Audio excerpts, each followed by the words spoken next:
Okay, and we are also live to study Parashat Tetzaveh. We are on Shabbat Zachor, the Shabbat before Purim, and we are going to study Parashat Tetzaveh. Let's take now our Torot. Also, if you don't have, you can open at home online. You can put bible.com and you can open the Torah online. I will tell you Sefer Shemot, Book of Shemot, Exodus, chapter 27, verse 20. It's in this edition. It's 618. It's 118. Parashat Tetzaveh. Let's explain the word Tetzaveh. Tetzaveh, it's the same root of the word mitzvah, commandments. And here it's an order. ואתה תצווה את בני ישראל ויקחו אליך שמן זית. It's an order that God gives to Moses to talk to the people of Israel. And this parasha, it's related to the consecration of the... Rabbi, can you tell me what page it's on? It's 118. Oh, thank you. Yes. And this parasha, it's talking about the consecration of the priest, Aaron, and his sons, the ceremony, how they organize this ceremony, the details. We will see many details. And you can see when, for example, when a king is selected, okay, and you have a huge ceremony with many steps to follow. And here it's not different because it's the most important spiritual authority of the people of Israel. I saw that you are freezing. You like to close the door. Yes. I'm always cold. Yeah. I don't know what happened with our heat. If it's working, see, it's working. Perhaps we need to dance a little bit and then... Okay. Yes.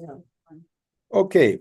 Let's start our reading. Let's say before Baruch Ata Adonai Eloheinu Melech Haolam Asher Kidshanu B'mitzvotav V'tzivanu La'asot B'divrei Torah.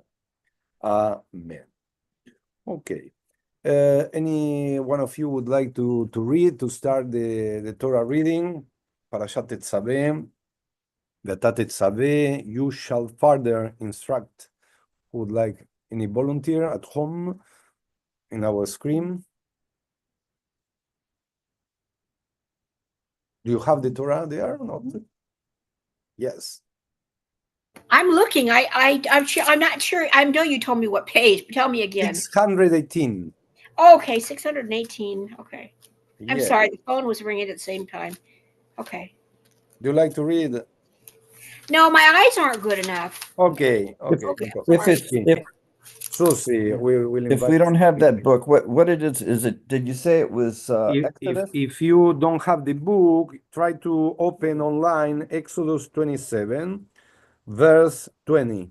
Okay, 27, put okay. Bible.com or try to find any Bible. Hi, Abby. Hi, I'm sorry. I've been having problems. That's why I haven't been on. So Okay, you will hear. okay, so we're at 20. You shall further instruct. Exodus 27, chapter 27, verse 20.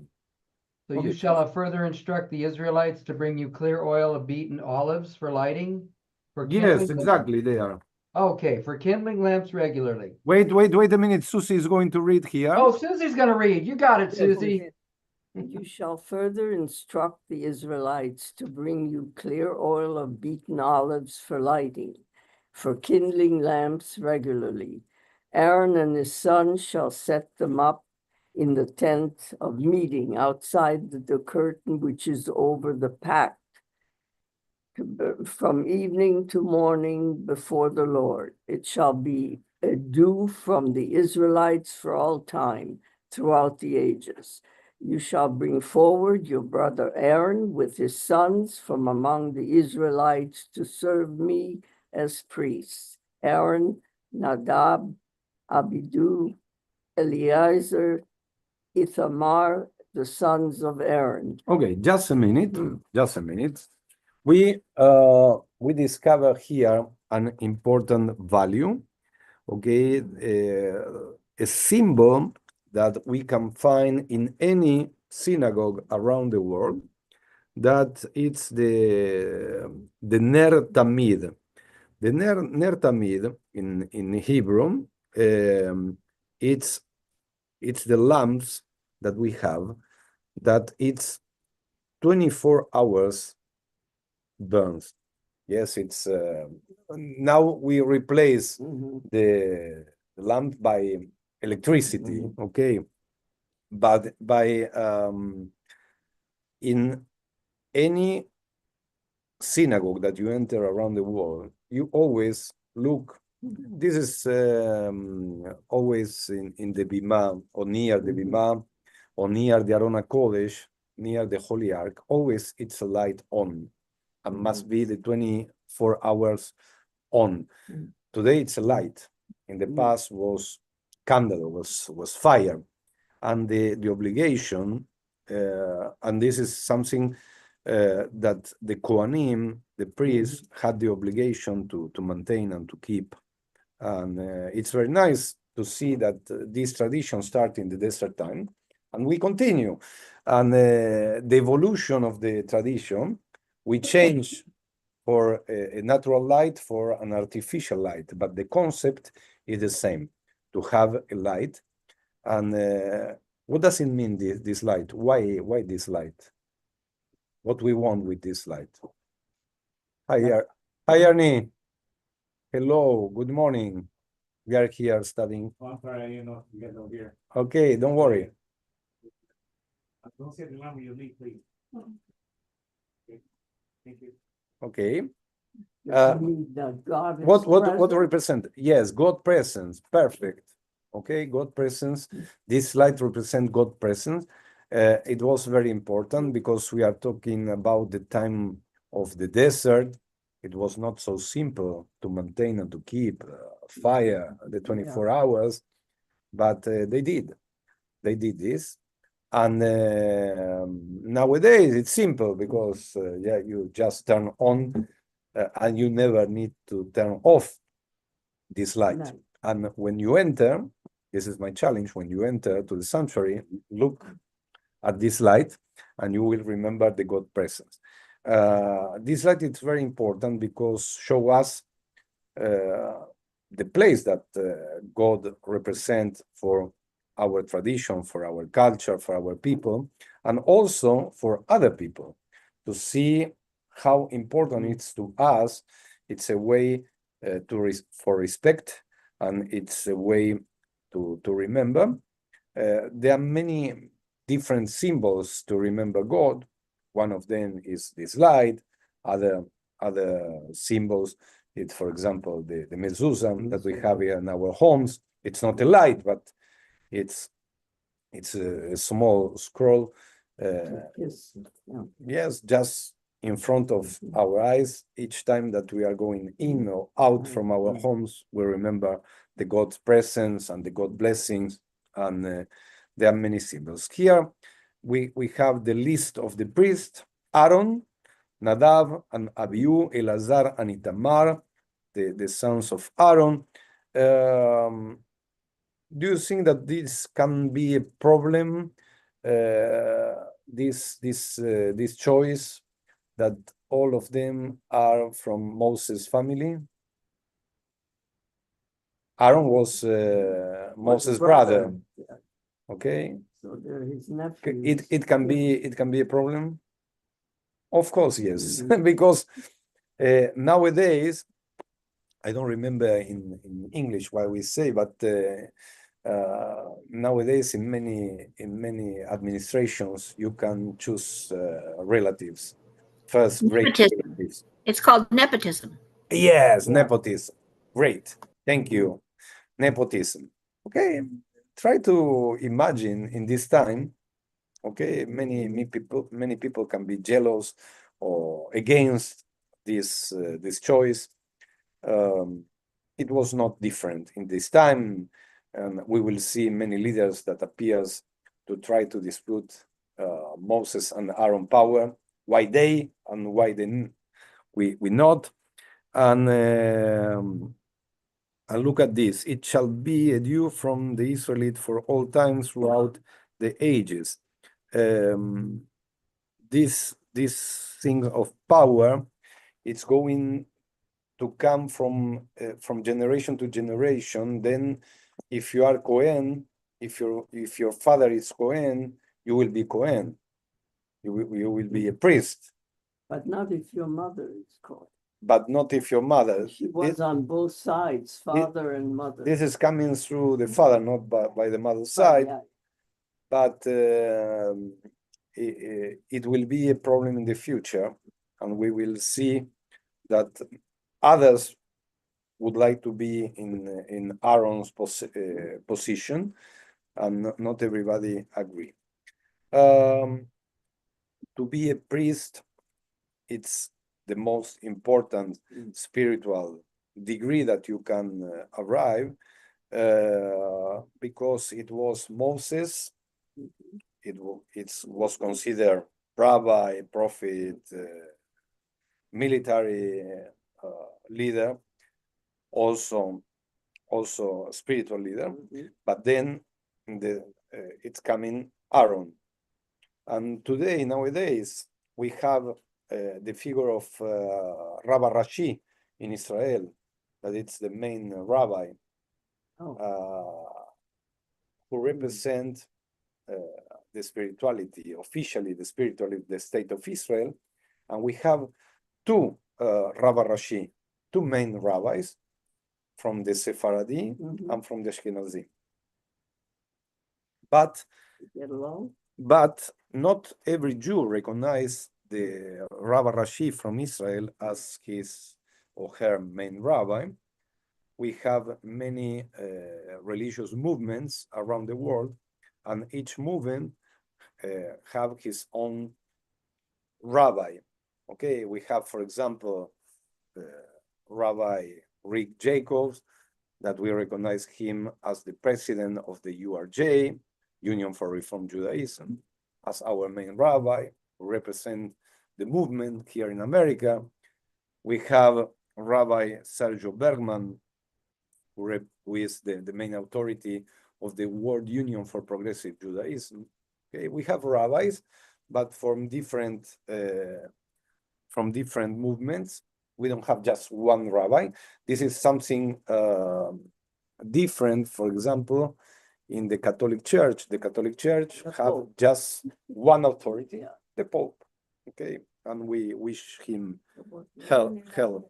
Is he okay? And no, not so good. He's not so good. Then the Coptics have their own. And the Orthodox Church Yeah. has his own Russia, yeah. in Russia. Okay, but most of the Catholic world accept and agree with one authority. We have many rabbis, but this start here. Okay, this start here, exactly here, when God give this blessing. He blessed Aaron's family and his sons. And we have here Aaron, Nadab, and Abihu. It's very important, these names, because we will see what happened later with Nadab and Abihu, Elazar and Itamar. And if they are authorities, they can't dress like others. They need special clothes. okay, to distinguish. We saw these last weeks how many problems we have with clothes here in America. Yes, how you wear if you are a president, if you are this and that. Okay, I don't like to enter in this discussion, but when you are an authority, and especially when you are a religious authority, you will have the Torah show us that they had special clothes. Okay, and let's enter in this part. Let's continue, Susie, with the reading, please. Makes sacral vestments for your brother Aaron for dignity and adornment. Next, you shall instruct all who are skillful, whom I have endowed with the gift of skill to make Aaron's vestments, for consecrating him to serve me as priest. These are the vestments they are to make: a breastpiece, an ephod, a robe, a fringed tunic, a headdress, and a sash. They shall make those sacral vestments for your brother Aaron and his sons for priestly service to me. They therefore shall receive the gold, the blue, purple, and crimson yarns and fine linen. They shall make the ephod of gold, of blue, purple, and crimson yarns, and of fine twisted linen, worked into designs. It shall have 2 shoulder pieces attached. They shall be attached at its 2 ends. And the decorated band that is upon it shall be made like it, of 1 piece with it, of gold, of blue, purple, and crimson yarns, and of fine twisted linen. Then take 2 lazuli stones and engrave on them the names of the sons of Israel, 6 of their names on the 1 stone, and the names of the remaining 6 on the other stone in the order of their birth. On the 2 stones you shall make seal engravings, the work of a lapidary, of the names of the sons of Israel, having bordered them with frames of gold. Attach the 2 stones to the shoulder pieces of the ephod as stones for remembrance of the Israelite people, whose names Aaron shall carry upon his 2 shoulder pieces for remembrance before the Lord. Then make frames of gold and 2 chains of pure gold, braid these like corded work, and fasten the corded chains to the frames. You shall make a breastpiece of decision worked into a design. Make it in the style of the ephod. Make it of gold, of blue, purple, and crimson yarns, and of fine twisted linen. It shall be square and doubled, a span of length and a span in width. Set it in mountain stones of 4 rows of stone. The first row shall be a row of carnelian, chrysolites, and emerald. Boy, they had big worries then. The second row, a turquoise, a sapphire, and an amethyst. The third row of jacinth and agate and a crystal. And the 4th row of beryl, a lapis lazuli, and jasper. They shall be names of the sons of Israel, 12 corresponding to their names. They shall be engraved like seals, each with its name for the 12 tribes. On the breastpiece, make braided chains of corded work in pure gold. Make 2 rings of gold on the breastpiece and fasten the 2 rings at the 2 ends of the breastpiece, attaching the 2 golden cords to 2 rings at the end of the breastpiece. Then fasten the 2 ends of the cords to the 2 frames, which shall attach to the shoulder pieces of the ephod at the front. Make 2 rings of gold and attach them to the 2 ends of the breastpiece at its inner edge, which faces the ephod. And make 2 other ephod low on the 2 shoulder pieces, close to its seam above the decorated band. The breastpiece shall be held in place by a cord of blue from its rings to the rings of the ephod, so that the breastpiece rests on the decorated band and does not come loose from the ephod. Aaron shall carry the names of the sons of Israel on the breastpiece of decision over his heart when he enters the sanctuary for remembrance before the Lord at all times. Inside the breastpiece of decision you shall place the Urim and Thummim, so that they are over Aaron's heart when he comes before the Lord. Thus Aaron shall carry the instrument of decision for the Israelite over his heart before the Lord at all times. You shall make the robe of the ephod of pure blue. The opening for the head shall be in the middle of it. The opening shall have a binding of woven work around about. It shall be like the opening of a coat of mail, so that it does not tear. Are these God's orders? Is that what God tells them to do? Yes, Hmm. yes. We will discuss about it. On its hem, make pomegranates of blue, purple, and crimson yarns all around the hem, with bells of gold between them all around. A golden bell of pomegranate, a golden bell of and a pomegranate all around the hem of the robe. Aaron shall wear it while officiating, so that the sound of it is heard when he comes into the sanctuary before the Lord and when he goes out, that he may not die. You shall make a frontlet of pure gold and engrave it on its seal inscription, Holy to the Lord, suspended on a cord of blue, so that it may remain on the headdress. It shall remain on the front of the headdress.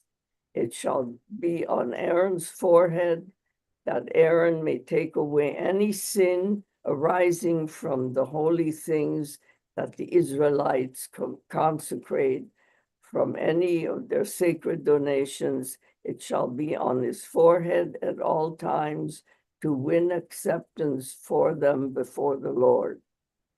You shall make the fringed tunic of fine linen. You shall make the headdress of fine linen. You shall make the sash of embroidered work. Okay. Many, I mentioned details and more details. It's a special clothes for a special authority, but we need to remember that we are in the middle of the desert without machines to prepare these clothes. All was handmade. Yes, it's take time to do this. Many precious stones. But the main proposal is one. It's a special cloth just for one person, the holy priest, the main authority, that he will represent the people in front of God. With these special clothes, he will enter to the tent, to the tabernacle. Okay, it's not a simple place; it's a special place to enter. They show us that we need to be in a good way dressed, respectful to enter to the sanctuary.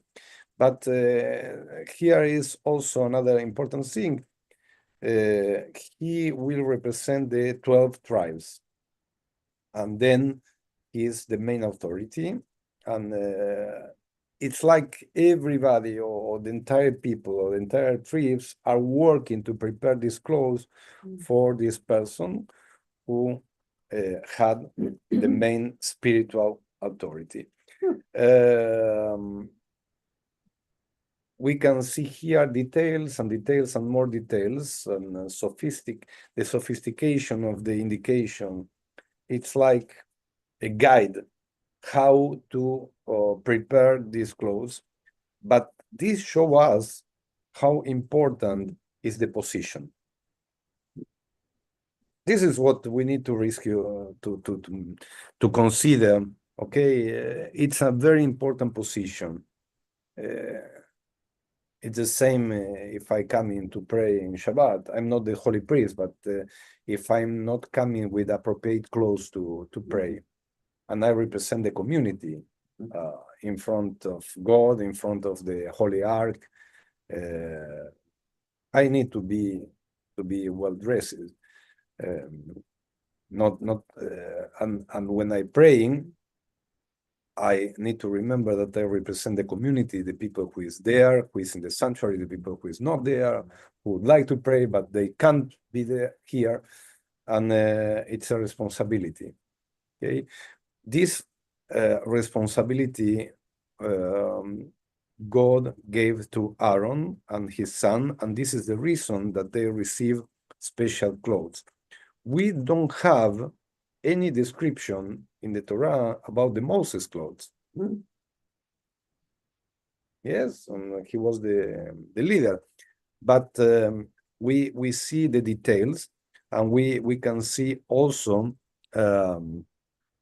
in verse 35, Aaron shall wear a while officiating, so that the sound of it is heard when he comes into the sanctuary before the Lord, and when he goes out, that he may not die.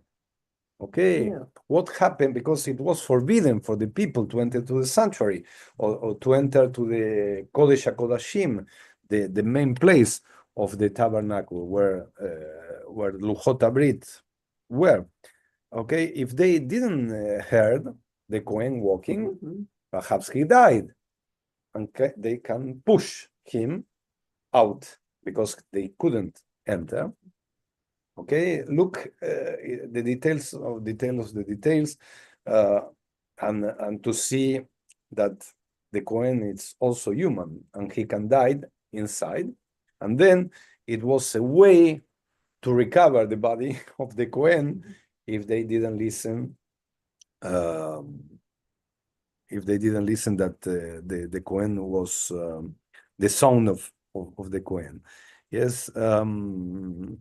There, and also we can see here in this description that the stones were precious stones. Okay, it's not schlepper. Here, the precious stone represent, and the gold 24 karat. And the gold and the yes, yes. Everything show us how important was the position, how important was the place, and not just for the people of Israel, for others.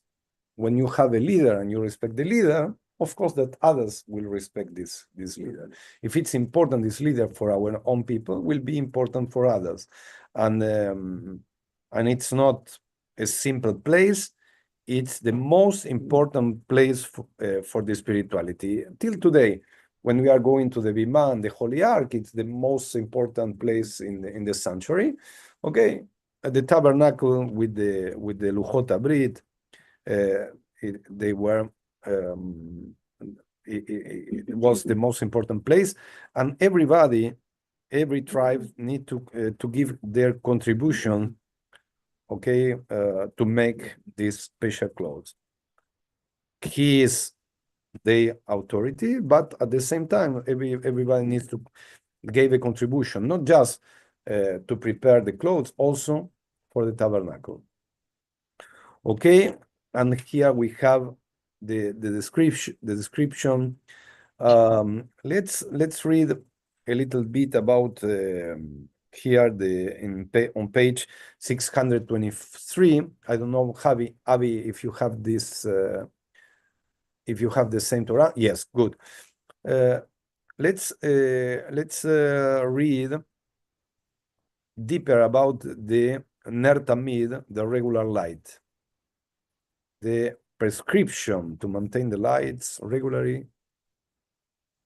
Did you find on page 623 in the left column? Just open your mute. There we go. Yes. There we go. The regular prescription. light. The prescription to maintain the lights regularly is repeated almost verbatim in Leviticus 24:2-3. However, there, an additional verse makes it quite clear that the kindling of the light does not refer to anything separate, but to the lampstand itself. He shall set up the lamps on the pure lampstand before the Lord to burn regularly. The light was in time called Ner Ma'ariv, the western light, because it lit up the Holy of Holies, which was west of it. And since usually 3 lamps and at least 1 were kept burning constantly in the second temple to assure regularity of upkeep and maintenance, such a light came to be known as Ner Tamid, or perpetual light. When the temple was- Just a minute. Consider that one of the things that that we remember, for example, for Hanukkah, yes, when the enemies enter to the sanctuary and they destroy the oil. Yeah, do you remember the story? It's all related about one light or one bottle of oil that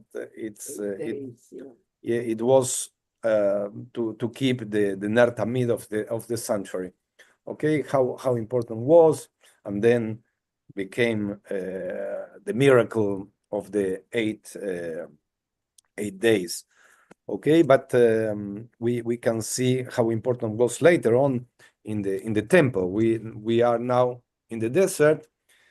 We will be later on in Jerusalem with the Beit HaMikdash, with the temple, but the concept of Ner Tamid will continue.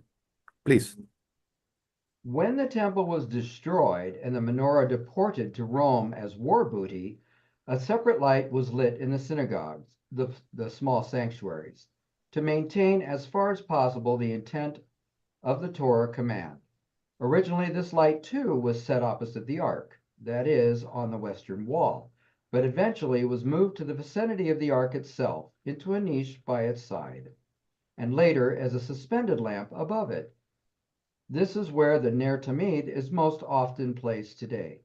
It has come to symbolize God's presence in Israel, a spiritual light emanating as if it from the temple of old.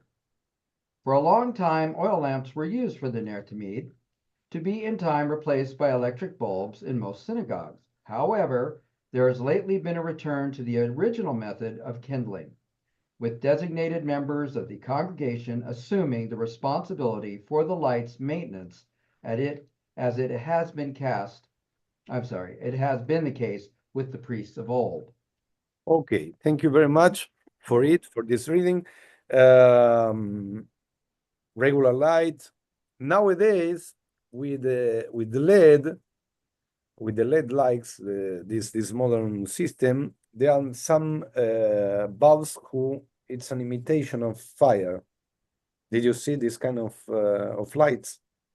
Okay, and this reminds us the original fire.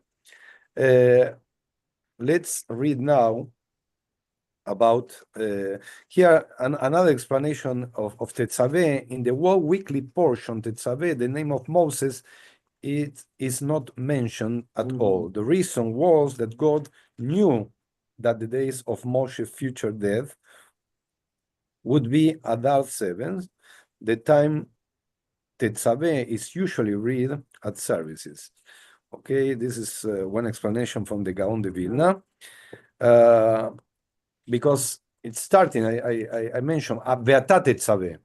It's not, we understand that it's Moshe, that God talked to Moshe, but the name Moshe don't appear. Other explanation for Ner Tamid, why does Proverbs say for the commandment mitzvah is a light? Because just as a light is not diminished when a flame is kindled from it, so he who does a mitzvah here meaning gives charity, it's not thereby diminish in his possession. Okay, this is a midrash. You can give. Yes, I'm on page 624 in the bottom. Okay, it's a nice midrash to explain that to compare light and tzedakah. You can give, and the light give us, yes, spread and illuminate us, but don't diminish in the same time. It's very nice to see you can give your tzedakah, but you will continue with your light. There are many midrashim, very nice. Let's continue. Let's read here on page 626 about this important time. Wendy, do you like to read 626? Please. Following the prescription of the priestly vestments in the previous chapter, the text now turns to the ceremonies for their use in sacred office, hence called in English investiture. The contents will strike the modern reader as strange. They consist largely of detailed instructions for the sacrifice of a bull and a ram, with their blood dashed about and put on the priest's ear, thumb, and toe. The ordination proceedings further provide for special kinds of sacrifices called wave, heave, and sin offerings, and for the consecration of the altar itself through the sin offering. In reading of these ancient rules, it's well to keep in mind the purpose and meaning of sacrifice to biblical men, as well as his keen feeling that blood was the very seat and essence of life.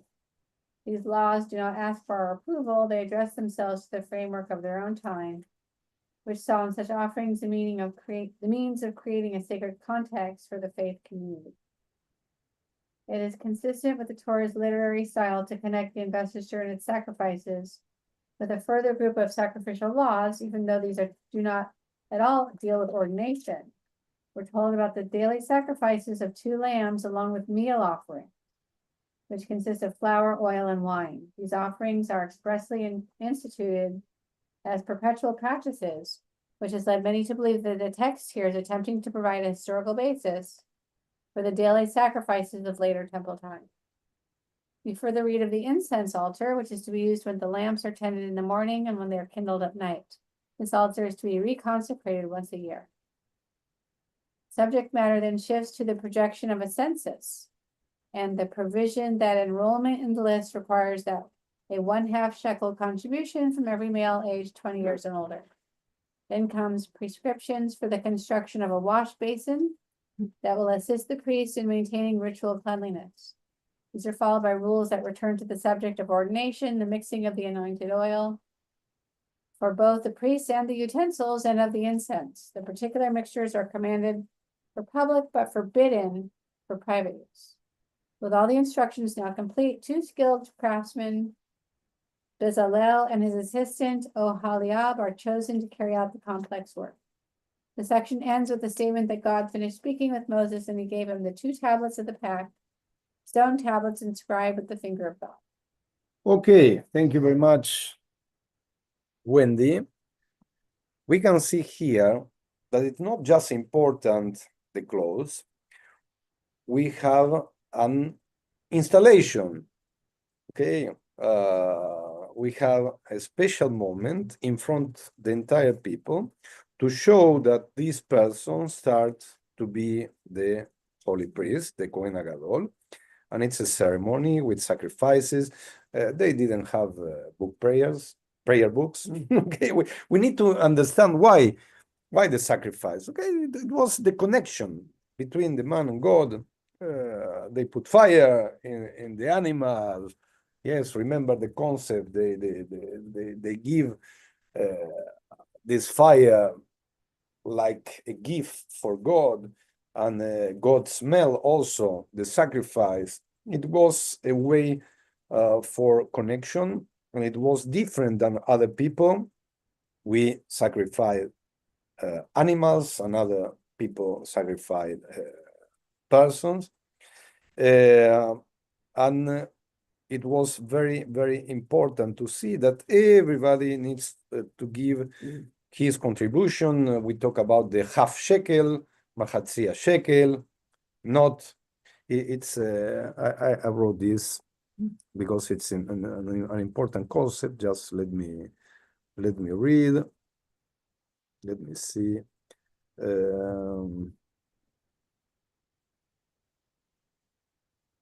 The Mahatzita shekel, it's very important because everybody can give his contribution. The poor, it's not given less, and the rich, it's not given more, but everybody, it's in the same level. And here it's written about the men, not the woman. Okay, the men gave the contribution. We have another way to understand in our days.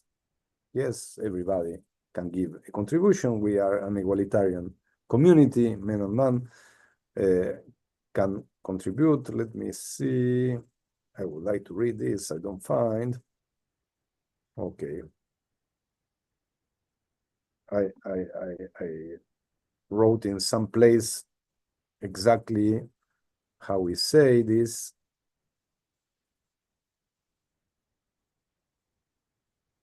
Okay, here.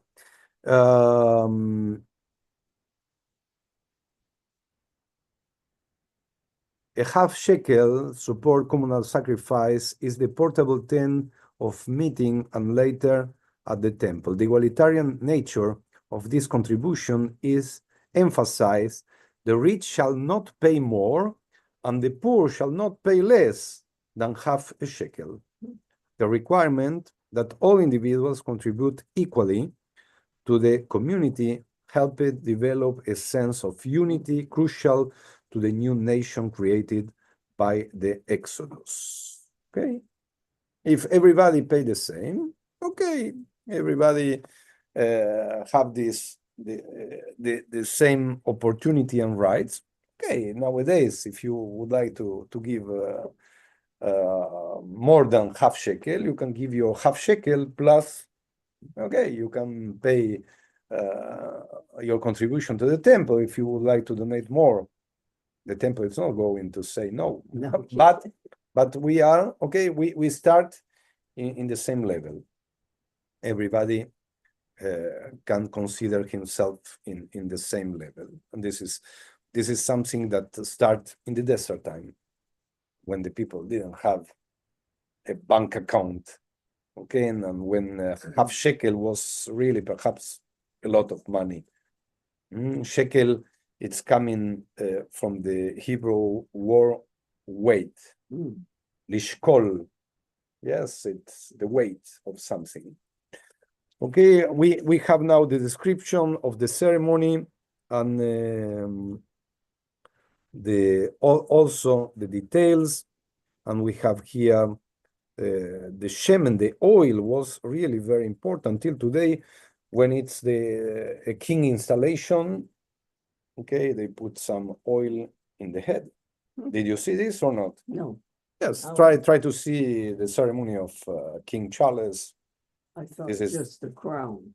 This is online, but before they Oh. put the crown, they Oil. put some oil in the head. It's a symbol of that he's the king, authority. Okay, let's we have a couple of minutes. Let's read about this ceremony. We are on page 628. 628. Any other volunteer to read? I don't know, Jason, if you have the book. No? Okay. Avi, do you like to continue? With your nice voice? Oh, you're so sweet. Come on. This is what you shall do to them in consecrating them to serve me as priests. Take a young bull of the herd and 2 rams without blemish. Also unleavened bread, unleavened cakes with oil mixed in, and unleavened wafers spread with oil. Make these of choice wheat flour. You see, they are going to call you because you bake. You are going to be involved. Okay. This is a property See, I was there even for then. you. They are going to call you to participate. This is the reason I invite to read this part of the Torah. Okay, please place these. In one basket and present them in the basket, along with the bull and the 2 rams. Lead Aaron and his sons up to the entrance of the tent of meeting and wash them with water. This is very important, okay? Because we talk about the clothes, and the clothes are for public ceremonies, not for private. They can't be dressed, these special clothes in private. This is for public ceremonies or moments. But in the other hand, they need to be clean. Okay, they need to be clean. Try to imagine if you are going to dress these important clothes and you are dirty. Okay, you need to be clean. And water to purify your body. You can't dress an important clothes if you are dirty. Okay, you are an authority, you must smell good. As authority, you are in front of many people. You can't smell bad. You must be clean. Clean, it's purify. You are purified. You must be pure in front of God, not just the people. But you need to dress, and there are many religions. For example, our Muslim brothers, when they enter the mosque, they wash their feet. Yes. I don't know if you enter in a mosque, but you have the special session, of course, that you can enter with your shoes. You need to take off your shoes, but you need to wash your feet. This is one thing. And another ceremonies, also by the Catholic Church, you can see it's once in a year that the Pope wash the feet from the other authorities. Do you know when my father passed away, my sister and I had to go to the place and wash his feet. Yes. And I could never understand why. It's a symbol of purification, but it was not the Hebra Kadisha. No. This was in Strasbourg, eastern France. Yes. And in that state, that the was the state. law. Okay. For the Jews, I mean, yeah. Before the burial. Before the burial. The burial. Wow. I don't know. That was the most difficult thing Wow. to do. The first time in my life that I heard something like this. Perhaps for some health. Maybe if he goes to paradise, he should be clean or something. Or I to don't know. walk. Yes. Yes, perhaps it's something regarding to other religion, not our religion. But in our case, we also wash the entire wall, the entire body. The Hebra Kadisha. This is one of the work. Right. The Hebra Kadisha, the Holy Society who washed the body for the Jewish who died before the burial, and before to put the special clothes. And I just remember one thing: we had to beg for forgiveness while doing it. Okay, but this is a Jewish tradition to pray for forgiveness, because if you did something bad to the person who died and you haven't the opportunity to forgive, also in this last minute that you are in contact with the body, you ask for forgiveness. Okay, let me see. Wait a minute, just 1 minute.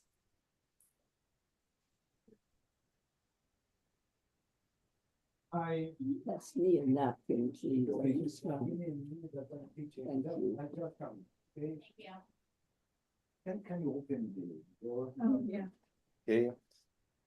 The people are arriving here, sorry. And thank you, Wendy. Okay. There are many traditions involve the body, the cleanness and spirituality, and are going together. Okay, you can pray if you are dirty. And what happened when a baby born? The first things that he received, Right. yes, water. We clean the body. We clean the body in the Jewish tradition. This is universal. Yes, the first things that we are doing, we wash the body to be clean, to enter in this life, in this new world, and we wash the body to go Up we or down. to rest. Okay, but to rest and to be clean, to enter in another dimension. And we understand that it's part of the respect that we have for the body. And here, with spirituality, you can see that when was the installation, the Cohen's body, the Aaron's body, must be clean. Okay, it couldn't be dirty to dress this. Try to imagine they prepared this dress. It took a lot of time, and they didn't have a washing machine to wash this after the ceremony. Okay, it was a dress, clothes that they put officially for the ceremonies, and then in the time of the temple in Jerusalem, it was, if you can see some pictures, not picture from, or some, some pictures that recreate the temple, the Kohanim, the priests had a place to wash these clothes. Why? Because they were in contact with the animals, with the sacrifice. Try to imagine when you cook a barbecue in your home, okay, how smell your clothes, okay, and try to imagine the people of Israel carrying animals to sacrifice. The ashes are coming to the clothes, and they need to keep clean that clothes, and they wash their clothes. They didn't have washing machine. They wash this in their hands, but also that show us how important and how connected is to be clean with the spirituality. And what we are dressing in Yom Kippur, white. And to dress white must be clean. Okay, you can dress something dirty in Yom Kippur. You're preparing your clothes and must show how is your soul. You must be clean, okay, inside and outside. It's a symbol. But these symbols are very important to show us how important is the time, how important is the moment, how important is the place, how important is the authority, how important is the day. How do you dress for a wedding? Yes, you prepare yourself. You prepare your clothes for a wedding. Okay, for a bar mitzvah. It's an important time, and it's a spiritual time, and then you prepare the clothes show us the importance that you give to this moment. Okay, just to compare. Okay, and water, that it wasn't so common in the middle of the desert. Yes, but they need to have an oasis somewhere. Yes, water to wash the body and to enter pure for this ceremony. Okay, do you like to continue, Abi? Sure. Then take the vestments and clothe Aaron with the tunic, the robe of the ephod and the breastpiece, and gird him with the decorated band of ephod. Put the headdress on his head, and place the holy diadem upon the headdress. Take the anointing oil and pour it on his head and anoint him. Then bring his sons forward, clothe them with tunics, and wine turbans upon them, and gird both Aaron and his son with sashes, and so they shall have priesthood as their right for all time. You shall then ordain Aaron and his sons. Lead the bull up to the front of the tent of meeting, and let Aaron and his sons lay their hands upon the head of the bull. Slaughter the bull before the Lord at the entrance of the tent of meeting. Then take some of the bull's blood and put it on the horns of the altar with your finger. Then pour out the rest of the blood at the base of the altar. Take all the fat that covers the entrails, the protuberance on the liver, and the 2 kidneys with the fat on them, and turn them into smoke upon the altar. Then rest the flesh of the bull, its hide, and its dung shall be put to the fire outside the camp. It is a sin offering. Next, take the 1 ram, and let Aaron and his sons lay their hands upon the ram's head. Slaughter the ram, and take its blood and dash it against all sides of the altar. Cut up the ram into sections, wash its entrails and legs, and put them with its quarters and its head. Turn all of the ram into smoke upon the altar. It is a burnt offering to the Lord, a pleasing odor, and an offering by fire to the Lord. Then take the other ram, and let Aaron and his sons lay their hands upon the ram's head.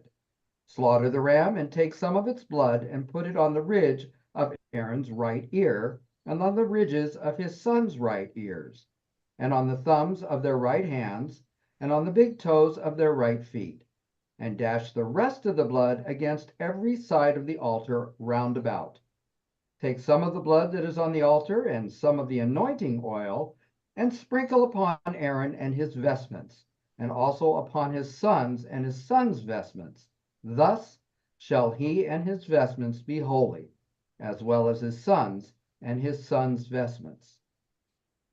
You shall take from the ram the fat parts, the broad tail, the fat that covers the entrails, the protuberance of the liver, the 2 kidneys with the fat on them, and the right thigh, for this is a ram of ordination. Add 1 flat loaf of bread, 1 cake of oil bread, and 1 wafer from the basket of unleavened bread that is before the Lord. Place all these on the palms of Aaron and his sons, and offer them as a wave offering before the Lord. Take them from their hands and turn them into smoke upon the altar with the burnt offering as a pleasing odor before the Lord. It is an offering by fire to the Lord. Okay, thank you, Avi. We can see here important elements from this ceremony. Some of these animals that Moses gave the order to sacrifice, to be involved and to be part of the ceremony, were holy for other people. And when we sacrifice these animals, we show that the animals are not gods for us. They are just animals. And we just have as authority God. Okay, this is one of the things. The other thing that we can see here, I mentioned before the oil and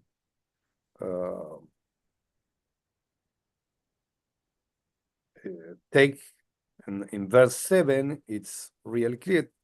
Take the anointing oil and pour it on his head and anoint him. Okay, we can see here, this is one of the main parts of the ceremony. Let's read in the bottom, and anoint him. That is Aaron. Other priests were not so anointed. Moses acted as a priest from whom the original ordination proceeds. Okay,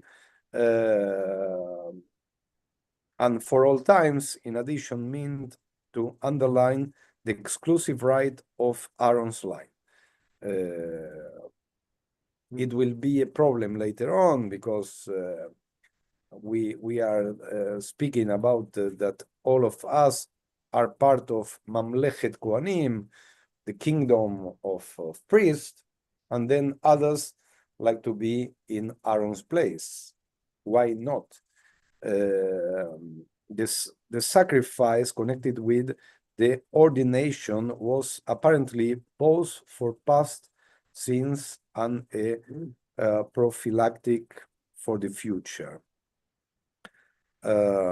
Lay their hands upon the head of the bull, thus transferring their sins, similar to the ceremony of the scapegoat.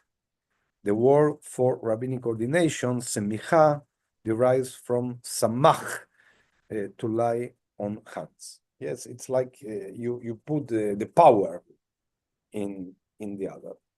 This thing about Aaron's line being the priest, didn't this cause problems in the time of the Hanukkah story where the Hasmoneans defeated the Greeks, and so they wanted to be in charge of the temple? And then the traditional priests are like, hey, now it's supposed to be us. And But they're like, no, in that time the problem was that it was like who defend the temple were the Hashmonaim, and they were religious leaders, not an army. And but they were success. Nobody criticized that they recovered the temple. But the Hashmonaim, they were the authorities of that time. Okay. Okay, my friends, we are arriving to the end of our Torah studying, Tefillah and Torah. I'm apologize that for the people who will is watching now this record, because I forget to record the Tefillah, but you have the other T, the Torah. I'm thinking that we can see here we don't have any more holy priest, Kohen Agadol, but as I mentioned, we have Rabbi Rashi. We have the main rabbi from different movements, and they are showing us the way, the path, what we need to follow in the rabbinical movements. We have the rabbinical assembly that they choose their own authorities, and what we can see is that the rabbis still have the spiritual authority of the people. The Ner Tamid, it's a symbol that we still have in our sanctuaries, and we can see that what we read here in our parasha, it's something that we continue in our generation. Okay, it's not just something theoretical, it's something that in the practice we continue. We continue to respect the body and to wash the body, and the water, how important it is, and the clothes and the authorities. Okay, we can see how the organization was developed in the desert to enter later on in the land of Israel, and this is the reason that I see in the desert the construction of the people of Israel. We went out as a group of persons. We received the law. We received the Torah in Mount Sinai. We had an authority, Moshe. Now we have the holy priest. We have the spiritual authority, and later on we will have the judges. Okay, we will have the law applied in each corner of the land of Israel. We will have we have the tribes, but we will have the authorities. We will have like the police who, okay, in another way, not police. Don't think about the police in our days, but the people who take care for the law and to keep the law as an important value of our people, of our nation. Thank you very much for your attention. Shabbat Shalom. I waited for you to celebrate Purim, okay? And if you decide to participate in the Purim Spiel, please be in contact with me. I would like to hear you with what chapter do you like to represent or to read, or It's free. You can sing, you can dance, you can read. Okay. Feel free to contact me the next days. Okay. Shabbat shalom u'mevorach. Shabbat shalom.